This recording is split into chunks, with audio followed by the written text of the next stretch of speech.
ಓಂ ಗುರುಭ್ಯೋ ನಮಃ. ಅರ್ಕ ಮಹಾಗಣಾಧಿಪತಿ ನಮಃ. ಆತ್ಮಗುರು ಭದ್ರಕಾಳಿಯೇ ನಮೋ ನಿತ್ಯಂ ಸರಸ್ವತಿಯೇ ನಮೋ ನಮಃ. ವೇದ ವೇದಾಂಗ ವೇದಾಂತ ವಿದ್ಯಾಸ್ಥಾನ ಬೇವಚ. ಎಲ್ಲ ಜ್ಯೋತಿಷ್ಯ ಅಭಿಮಾನಿಗಳಿಗೆ ಈ ದಿನದ ಪ್ರಣಾಮಗಳು. ಆತ್ಮೀಯ ಮಕರ ರಾಶಿಯವರೇ, ಈ ದಿನ 10/6/2026 ಬುಧವಾರ, ದಶಮಿ ತಿಥಿ, ಉತ್ತರ ಭಾದ್ರ ನಕ್ಷತ್ರ ಹಾಗೂ ರೇವತಿ ನಕ್ಷತ್ರ ಹಾಗೂ ಸೌಭಾಗ್ಯ ಯೋಗ ಅನ್ನುವಂಥದ್ದು ಸಂಯೋಜನೆಗೊಂಡಿರುವಂತಹ ದಿನ. ಈ ದಿನ ನಿಮ್ಮ ಉದ್ಯೋಗ ವ್ಯವಹಾರಗಳಲ್ಲಿ, ಹಣಕಾಸು ವಿಚಾರಗಳಲ್ಲಿ, ಗೌರವ, ಕುಟುಂಬ, ಆರೋಗ್ಯ ಮತ್ತು ಜೀವನದ ಪ್ರಮುಖ ನಿರ್ಧಾರಗಳಲ್ಲಿ ಯಾವ ರೀತಿಯ ಪರಿಣಾಮವನ್ನು ಬೀರ್ತದೆ, ಯಾವ ಕೆಲಸದಲ್ಲಿ ಯಶಸ್ಸು ಅನ್ನುವಂಥದ್ದು ಉಂಟಾಗ್ತದೆ, ಯಾವ ವಿಚಾರದಲ್ಲಿ ನಾವು ಎಚ್ಚರಿಕೆಯಿಂದ ಇರಬೇಕು, ಯಾವ ಸಮಯದಲ್ಲಿ ಕಾರ್ಯ ಮಾಡಿದರೆ ಶುಭಫಲ ಸಿಗ್ತದೆ, ಎಲ್ಲವನ್ನು ಸಂಪೂರ್ಣವಾಗಿ ತಿಳಿದುಕೊಳ್ಳೋಣ. ಮಕರ ರಾಶಿಯ ಅಧಿಪತಿಯಾದಂಥ ಶನಿ ಇಂದು ಬುಧವಾರವಾಗಿರೋದ್ರಿಂದ ಬುಧನ ಬುದ್ಧಿಶಕ್ತಿ ಮತ್ತು ಶನಿಯ ಶಿಸ್ತು ಹಾಗೂ ತಾಳ್ಮೆ ಎಲ್ಲ ಸೇರಿ ಒಟ್ಟಿಗೆ ಪರಿಣಾಮವನ್ನು ಬೀರ್ತದೆ. ಆದ್ದರಿಂದ ಯೋಜಿತ ಕೆಲಸಗಳಲ್ಲಿ ಯಶಸ್ಸನ್ನು ಕಾಣ್ತೀರಿ. ಹಳೆಯ ಕೆಲಸ ಸಂಪೂರ್ಣ ಆಗುವಂಥ ಅವಕಾಶಗಳು ಲಭ್ಯವಾಗ್ತದೆ. ಜವಾಬ್ದಾರಿಯುತವಾದಂಥ ನಿರ್ಧಾರವನ್ನು ತೆಗೆದುಕೊಳ್ಳುತ್ತೀರಿ. ಆದರೆ ಹೆಚ್ಚು ಚಿಂತೆ ಮಾಡುವಂಥದ್ದು ಮನಸ್ಸಿಗೆ ಒತ್ತಡವನ್ನು ತರಬಹುದು. ನಿಧಾನವಾದ ನಿರ್ಧಾರದಿಂದ ಅವಕಾಶ ತಪ್ಪಬಹುದು. ಆದ್ದರಿಂದ ತಾಳ್ಮೆಯ ಜೊತೆ ಸಮಯ ಪ್ರಜ್ಞೆ ಎನ್ನುವಂಥದ್ದು ಬಹಳ ಮುಖ್ಯ. ದಶಮಿ ತಿಥಿಯ ಪ್ರಭಾವ ಇರುವುದರಿಂದ ಕಾರ್ಯಸಿದ್ಧಿ, ಅಧಿಕಾರಿಗಳ ಬೆಂಬಲ, ಉದ್ಯೋಗದಲ್ಲಿ ಪ್ರಗತಿ ಎನ್ನುವಂಥದ್ದನ್ನು ಕಾಣ್ತೀರಿ. ಆದ್ದರಿಂದ ಸೀನಿಯರ್ ಅಪ್ರಿಸಿಯೇಷನ್ ಸಿಗೋ ಸಾಧ್ಯತೆ ಇರ್ತದೆ. ಜವಾಬ್ದಾರಿಗಳು ಹೆಚ್ಚಾಗುವಂಥ ಸಾಧ್ಯತೆಗಳಿರ್ತದೆ. ಉತ್ತರ ಭಾದ್ರ ನಕ್ಷತ್ರದ ಪ್ರಭಾವ ಇರೋದರಿಂದ ಸ್ಥಿರತೆ, ತಾಳ್ಮೆ, ದೀರ್ಘಕಾಲದ ಲಾಭ ಅನ್ನುವಂಥದ್ದು ದೊರೆಯುತ್ತದೆ. ಇದರಿಂದ ಹಣಕಾಸು ಯೋಜನೆಗೆ ಅನುಕೂಲ ಉಂಟಾಗ್ತದೆ. ಕುಟುಂಬದಲ್ಲಿ ನೆಮ್ಮದಿ ಎನ್ನುವಂಥದ್ದು ದೊರೆಯುತ್ತದೆ. ಭವಿಷ್ಯದ ಯೋಜನೆಗೆ ಸಹಕಾರಿಯಾಗಿರ್ತದೆ. ರೇವತಿ ನಕ್ಷತ್ರದ ಪ್ರಭಾವ ಇರೋದರಿಂದ ಭಾಗ್ಯದಲ್ಲಿ ಬೆಂಬಲ, ಹೊಸ ಸಂಪರ್ಕಗಳು, ಪ್ರಯಾಣ ಯೋಗ ಅನ್ನುವಂಥದ್ದು ಉಂಟಾಗ್ತದೆ. ಆದ್ದರಿಂದ ಸೌಭಾಗ್ಯ ಯೋಗದ ಪ್ರಭಾವ ಇರೋದರಿಂದ ಕಡಿಮೆ ಪ್ರಯತ್ನಕ್ಕೂ ಹೆಚ್ಚು ಫಲ ಅನ್ನುವಂಥದ್ದು ಲಭ್ಯವಾಗ್ತದೆ. ಜನರ ಸಹಕಾರ ಅನ್ನುವಂಥದ್ದು ಸಿಗ್ತದೆ. ಬಿಟ್ಟಂಥ ಕೆಲಸಗಳು ಚಾಲನೆಗೊಳ್ಳುತ್ತವೆ. ಆದ್ದರಿಂದ ಹಣಕಾಸಿನಲ್ಲಿ ಸುಧಾರಣೆ ಉಂಟಾಗ್ತದೆ. ಕೆಲಸದಲ್ಲಿ ಗೌರವ ಅನ್ನುವಂಥದ್ದು ಸಿಗ್ತದೆ. ಮನಸ್ಸಿಗೆ ನೆಮ್ಮದಿ ಅನ್ನುವಂಥದ್ದು ಲಭ್ಯವಾಗ್ತದೆ. ಮಕರ ರಾಶಿಯ ಉದ್ಯೋಗಸ್ಥರಿಗೆ ಇಂದು ಪರಿಶ್ರಮಕ್ಕೆ ತಕ್ಕ ಫಲ ಸಿಗುವಂಥ ದಿನ. ಜಾಗ್ರತೆ ವಹಿಸಬೇಕು. ಸ್ಟ್ರೆಸ್ ಹೆಚ್ಚಿಗೆ ಮಾಡ್ಕೊಳ್ಳೋದಕ್ಕೆ ಹೋಗಬೇಡಿ. ಆಫೀಸ್ ಪೊಲಿಟಿಕ್ಸ್ಗಳಿಂದ ದೂರ ಇರಿ.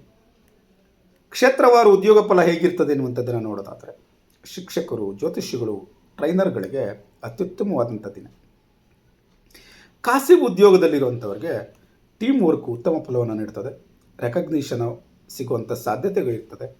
ಸರ್ಕಾರಿ ಉದ್ಯೋಗದಲ್ಲಿರುವಂಥವ್ರಿಗೆ ಪೆಂಡಿಂಗ್ ವರ್ಕ್ಗಳನ್ನ ಕಂಡೀಷನ್ ಮಾಡುವಂಥ ಅವಕಾಶಗಳಿರ್ತದೆ. ಅಧಿಕಾರಿಗಳ ಸಹಕಾರ ಅನ್ನುವಂಥದ್ದು ಲಭ್ಯವಾಗ್ತದೆ. ವ್ಯವಹಾರ ಮಾಡುವಂಥವ್ರಿಗೆ ಯೋಜನೆ ಮತ್ತು ತಾಳ್ಮೆಯಿಂದ ಕೆಲಸ ಮಾಡಿದಾಗ ಲಾಭ ಅನ್ನುವಂಥದ್ದು ಉಂಟಾಗ್ತದೆ. ಯಾವ್ಯಾವ ಕ್ಷೇತ್ರದಲ್ಲಿರುವಂಥವ್ರಿಗೆ ಲಾಭ ಉಂಟಾಗ್ತದೆ ಅಂತ ನೋಡೋದಾದರೆ ಕನ್ಸ್ಟ್ರಕ್ಷನ್ಸ್ ವರ್ಕನ್ನು ಮಾಡುವಂಥವ್ರಿಗೆ, ಲ್ಯಾಂಡ್ ರಿಲೇಟೆಡ್ ವರ್ಕ್ಗಳನ್ನು ಮಾಡುವಂಥವ್ರಿಗೆ, ಜ್ಯೋತಿಷ್ಯ ಹೇಳುವಂಥವ್ರಿಗೆ, ಕನ್ಸಲ್ಟೇಷನ್ ಮಾಡುವಂಥವ್ರಿಗೆ, ಶಿಕ್ಷಣ ಕ್ಷೇತ್ರದಲ್ಲಿರುವಂಥವ್ರಿಗೆ, ಕೋಚಿಂಗ್ ಕ್ಲಾಸಸ್ಸನ್ನು ನಡೆಸುವಂಥವ್ರಿಗೆ, ಆನ್ಲೈನ್ ಬಿಸ್ನೆಸ್ ಏನಾದರೂ ನಡೆಸ್ತಾ ಇದ್ದೀರಾ ಅಂತಂದರೆ ನಿಮಗೆಲ್ಲ ತುಂಬ ಲಾಭದಾಯಕವಾದಂಥ ಅವಕಾಶಗಳು ದೊರೆಯುತ್ತದೆ.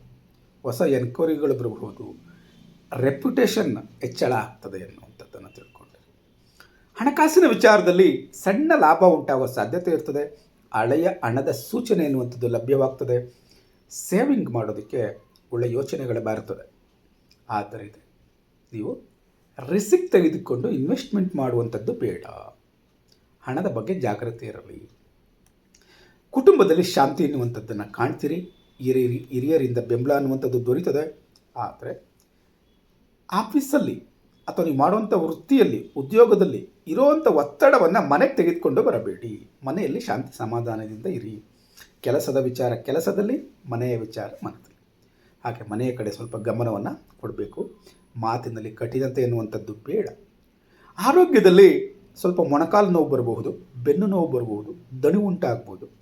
ವಿಶ್ರಾಂತಿ ಮತ್ತು ಲಘು ವ್ಯಾಯಾಮಕ್ಕೆ ಪ್ರಾಧಾನ್ಯತೆಯನ್ನು ನೀಡಿ. ಈ ದಿನ ನೀವು ಎಚ್ಚರಿಕೆ ವಹಿಸಬೇಕಾದಂಥ ವಿಚಾರಗಳೇನು? ಸಮಯವನ್ನು ವ್ಯರ್ಥ ಮಾಡಬೇಡಿ. ಹಣಕಾಸು ವಿಚಾರದಲ್ಲಿ ನಿರ್ಧಾರವನ್ನು ತೆಗೆದುಕೊಳ್ಬೇಕಾದ್ರೆ ಸ್ವಲ್ಪ ಯೋಚಿಸಿ ನಿರ್ಧಾರವನ್ನು ತೆಗೆದುಕೊಳ್ಬೇಕು. ಡಾಕ್ಯುಮೆಂಟ್ಗಳೇನಾದರೂ ಇದ್ದರೆ ಕ್ಲೀನಾಗಿ ಪರಿಶೀಲನೆಯನ್ನು ಮಾಡಿ. ಈ ದಿನದ ಶುಭ ಸಮಯ ಬೆಳಿಗ್ಗೆ 9:05 11:20 ಮಧ್ಯಾಹ್ನ 2:15 4:35 ಸಂಜೆ 6:25 ನಂತರ ಶುಭ ಫಲ ಅನ್ನುವಂಥದ್ದು ದೊರೆಯುತ್ತದೆ. ಪರಿಹಾರಕ್ಕೋಸ್ಕರ ಗುರುವಿನ ಮಂತ್ರವನ್ನು ಪಠನೆ ಮಾಡಿ. ರಾಘವೇಂದ್ರ ಸ್ವಾಮಿಯ, ದತ್ತಾತ್ರೇಯ, ಸಾಯಿಬಾಬಾ ಈ ಥರ ಯಾರನ್ನು ನೀವು ಗುರುಗಳು ಅಂತ ಅಂದ್ಕೊಂಡಿರ್ತೀರ ಆ ಗುರುಗಳ ಪ್ರಾರ್ಥನೆಯನ್ನು ಮಾಡಿ. ಗುರುವಿಗೋಸ್ಕರ ಈ ದಿನ ನೀವು ಕಡಲೆಕಾಳುಗಳನ್ನು ಪ್ರಾಣಿ ಪಕ್ಷಿಗಳಿಗೆ ದಾನವನ್ನು ಮಾಡಿ. ಕೊನೆಗೊಂದು ಕಿವಿ ಮಾತು: ತಾಳ್ಮೆ, ಪರಿಶ್ರಮ ಮತ್ತು ಸಮಯ ಪ್ರಜ್ಞೆಯಿಂದ ಯಶಸ್ಸನ್ನು ಕಾಣ್ತೀರಿ. ಗೌರವ ಮತ್ತು ಸ್ಥಿರ ಲಾಭ ತರುವಂಥ ಒಂದು ಶುಭ ದಿನವನ್ನು ಈ ದಿನ ನೀವು ಕಾಣ್ತೀರಿ ಎನ್ನುವಂಥದ್ದನ್ನು ನಾವಿಲ್ಲಿ ತಿಳ್ಕೊಂಡಿರಬೇಕು. ಈ ದಿನ ಭವಿಷ್ಯ ನಿಮಗೆ ಇಷ್ಟವಾಗಿದ್ದರೆ ತಪ್ಪದೆ ಚಾನಲನ್ನು ಸಬ್ಸ್ಕ್ರೈಬ್ ಮಾಡಿ. ನಿಮ್ಮದೇ ರಾಶಿಯ ಇನ್ನಿತರರಿಗೆ ಈ ಚಾನಲನ್ನು ಶೇರ್ ಮಾಡಿ. ಧನ್ಯವಾದಗಳು.